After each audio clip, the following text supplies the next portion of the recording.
No nos podemos olvidar, y especialmente el 26 de marzo, porque la importancia de conmemorar una fecha como esta reside, creo yo, en entender mediante la información el porqué de la problemática y por qué la prevención. ¿Por qué? Porque el cáncer de cuello uterino es un cáncer, y esto quiero que la señora que está en su hogar y el señor también, ya que esto involucra a toda la comunidad, sepa de que el cáncer de cuello uterino es prevenible casi por completo, ¿sí? Sin embargo, ¿sí?, tenemos algunas estadísticas bastante desalentadoras en nuestro país, hablando propiamente, ¿no? Ya que es el tercer cáncer diagnosticado más frecuente en las mujeres, y lamentablemente también tenemos estadísticas que nos dicen que tenemos aproximadamente 4.500 casos nuevos por año, y peor aún, mueren 2.000 mujeres por año en nuestro país debido a esta enfermedad. Entonces uno dice, la pucha, ¿cómo puede ser, si es un cáncer altamente prevenible, que tengamos estas cifras? Y esto reside en gran medida porque algo está fallando, ¿sí? Algo está fallando, y tenemos que aportar como comunidad, conocer las medidas de prevención para poder, digamos, disminuir y lograr mejores resultados con respecto a este cáncer que puede prevenirse en gran medida. Y Gastón, cuando nosotros hablamos de prevención, tenemos que entender un poco la historia de este cáncer. Bien. Y esto uno lo comenta para que la gente sepa, ¿sí?, en su hogar, cómo comienza este flagelo para las señoras, ¿sí? Y esto comienza a raíz de un virus, Gastón. Y vos sabés, en una época de pandemia, pero también entender que hay otros virus. Este virus es una familia de virus llamado virus papiloma humano. De manera abreviada se lo conoce como HPV, ¿sí? Y este es un virus, ¿sí?, es una familia de virus que afecta tanto a varones como a mujeres, y nos lo transmitimos por contacto sexual, ¿sí? Esto es información que es necesaria conocerla para entender por qué el tema de la prevención. Bien, doctora, y ahí hagamos un punto suspensivo. Entonces, no solamente estamos hablando que es un cáncer que con una buena estrategia y por supuesto una buena adhesión por parte de la población a la vacunación se puede llegar a controlar, sino que también con el uso de métodos de barrera, en este caso, por ejemplo, el preservativo peniano. Tal cual. Sí, esto es un método que puede contribuir a la prevención. Por eso miren la importancia, vamos recogiendo distintos elementos preventivos que van sumando para prevenir este flagelo, ¿sí?, que años después se va a convertir en flagelo. Entonces, recordar esto, un cáncer que se puede prevenir. ¿Cómo se origina esta historia? Por un virus que se transmite por contacto sexual, tanto a hombres como a mujeres.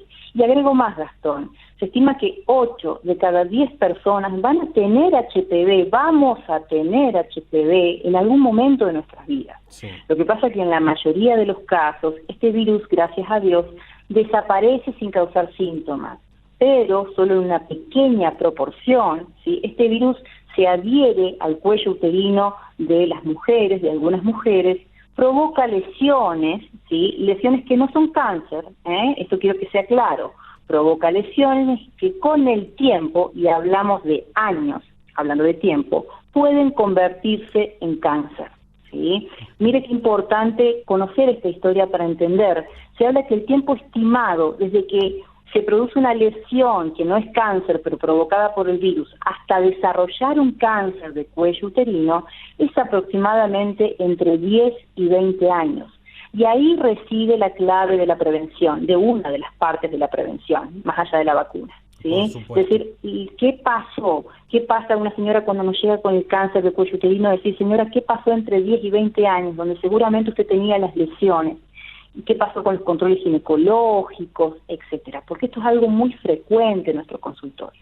Doctora, y usted... otro mito, Gastón. Sí, y ahí usted acaba de tocar, creo, otro punto que con los años está tomando más visibilización, porque antes cuando uno hablaba de cáncer cervicouterino y de BPH particularmente como causa, era como, es un tema de mujeres. Pero usted bien lo dijo, no, varones y mujeres, o sea que por lo cual la prevención y los mensajes no solamente lo tiene que pensar en la población femenina por el control ginecológico y demás, sino también en la población masculina que también tiene que hacerse controles, estudios, y bueno, y si está en una situación de haber entrado en contacto con el BPH, bueno, seguir las indicaciones de su médico.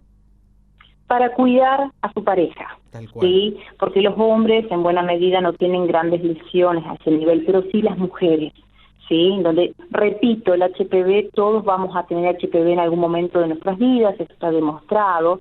La mayoría de las veces son infecciones indolentes y que desaparecen, pero en alguna proporción de mujeres las cepas más agresivas se alojan en ese cuellito y con los años, además de generar lesiones, van a provocar el cáncer. Entonces, es decir, esto nos atañe a todos, ¿sí? Y esto en gran medida se aborda, si queremos buenos resultados, con la prevención, ¿sí? Y algo importante, Gastón, que es un mito que a veces tienen las señoras cuando vienen al consultorio.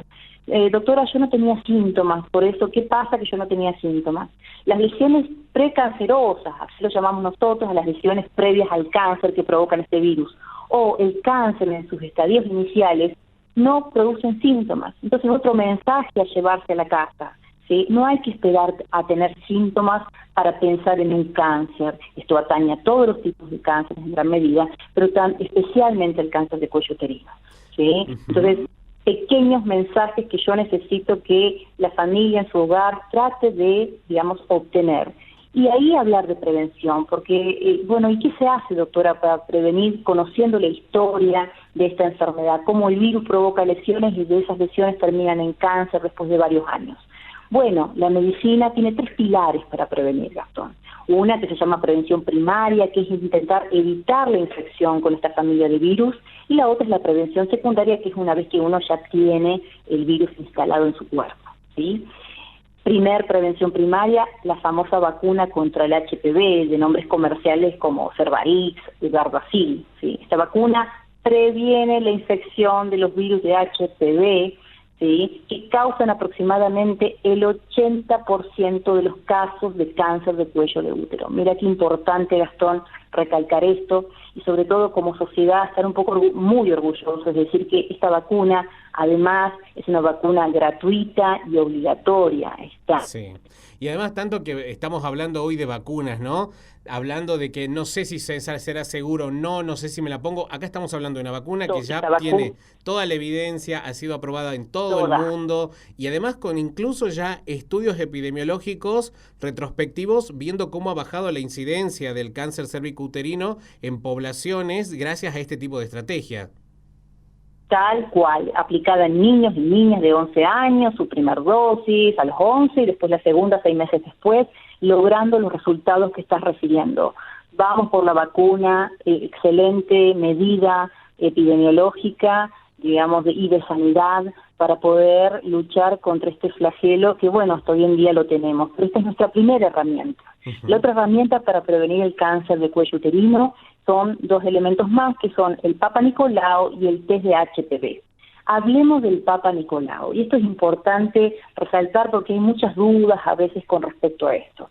El Papa Nicolau, muchas señoras lo saben y otras no, es una metodología que la hace el ginecólogo o la ginecóloga, que busca citología exfoliativa, unas células para ver cómo anda la cuestión del cuellito. ¿Sí? Yo lo explico en estos términos para que se trate de entender. Sí.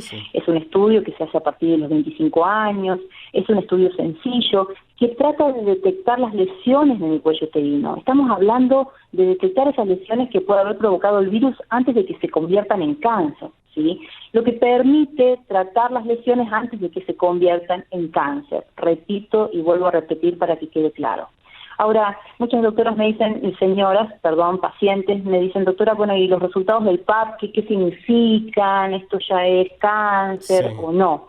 Los resultados del PAP pueden ser negativo o anormal, Gastón. ¿Sí? Si es negativo, una señora con un PAP negativo, significa que no hay lesiones en el cuello del útero, es decir, no hay cambios anormales entre las células. Perfecto, ante ese resultado, la señora con su ginecólogo va a determinar cuándo será el próximo control respecto a esto. También puede ser que el Papa Nicolau salga con un resultado anormal.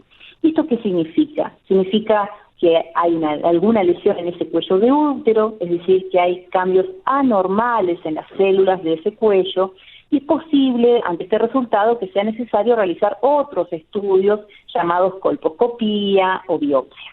¿Sí? Sí. Ahora, estas lesiones anormales, y esto me gusta hablarlo para que se sepa, porque a veces no se habla mucho de esto y creo que es importante, estas lesiones anormales de un Papa Nicolau pueden ser de dos tipos, incluso.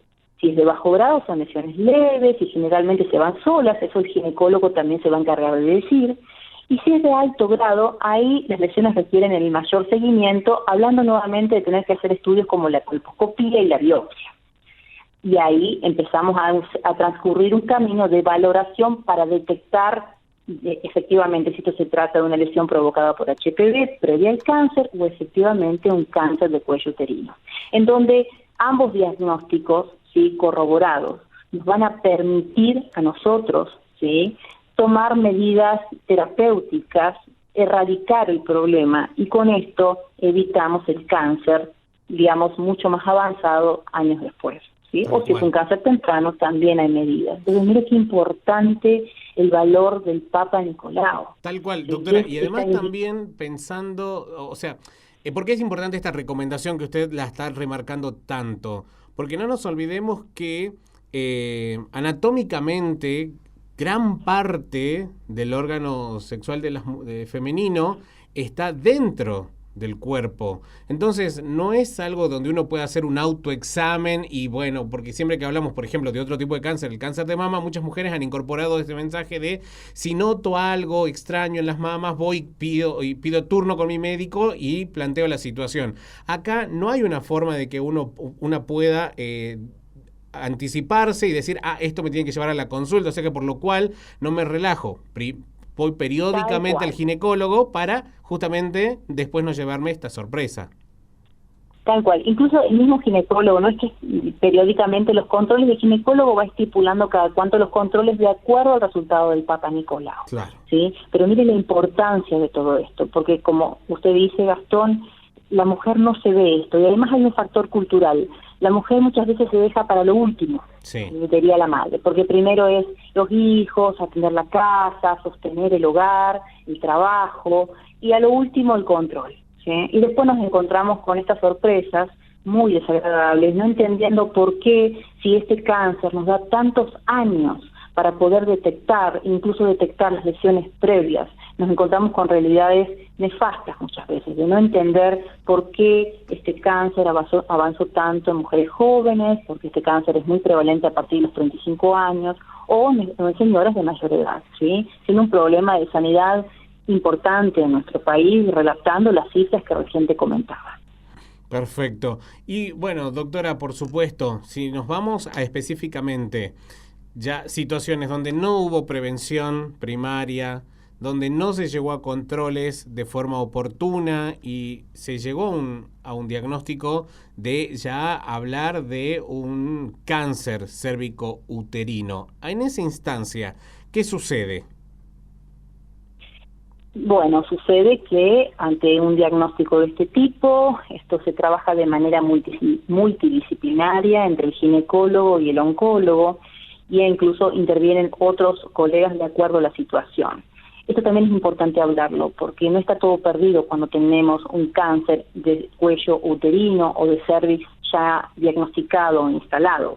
Por supuesto que de acuerdo a ciertas valoraciones que hacemos nosotros los oncólogos, ¿sí?, vamos a determinar el estadio de esa enfermedad oncológica y a partir de ahí se van a determinar las medidas terapéuticas a seguir. Ya esto es un capítulo bastante ampliado, que en este caso no vale ampliar totalmente, pero sí decirle a la señora en su hogar que si está con un diagnóstico de cáncer de cuello uterino, tiene que sí o sí ser tratada por su oncólogo, quien le va a dar los próximos pasos, con muy buenos resultados en muy buena parte de los casos, ¿sí? Depende cada caso, por supuesto, pero hay posibilidades de tratamiento. Hoy en día, siglo XXI, contamos con numerosas terapéuticas que ayudan a luchar con este flagelo. Pero, bueno, hay perspectivas. Qué bueno. Lo que intentamos en el día de la lucha contra el cáncer de cuello uterino es que nuestros pacientes, en lo posible más bien la población en general, no llegue al consultorio de oncología en lo posible. Primero, porque tendría que pasar por el ginecólogo atender estas lesiones previas, entendiendo que se desarrollaron durante años, ¿sí? Entonces tenemos un tiempo para detectarlas. Pero por supuesto, señora, si usted está en su casa y tiene un diagnóstico de este tipo, a no bajar los brazos, ¿sí? Hay muchísimas posibilidades de tratamiento con muy buenos resultados, y lo que hay que hacer es ir al médico, por supuesto.